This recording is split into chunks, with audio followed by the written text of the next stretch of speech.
experience. And I had a life-changing experience. I have a friend who has a doctorate in psychology. And the other day he said to me, he said, "Boy, Julie, you sure are entrenched in defending your inability."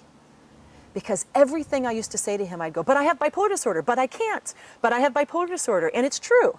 I have it. I can't do a lot of things. But what he was saying is, why focus on that? The bipolar is not going away. You're at the height of your management skills. Medications can get better. Why don't you focus on what you can do? For example, he'd say, "Julie, you've just written your 6th book." And you know what my mind says? If I were well, I'd have a publishing company by now. "Julie, you have a lot of friends.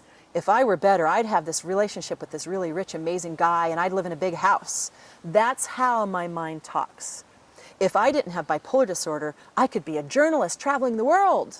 That's what I can't do, and that's what I focused on in terms of goals and ambitions. Treating the illness, I haven't focused on that. So now when someone says to me, "Julie, why don't you do this?" I'll say, "I might be able to do that," instead of telling them why I can't.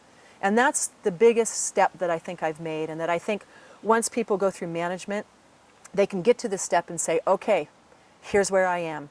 What's next? I want to have purpose in my life, whether I'm depressed or not."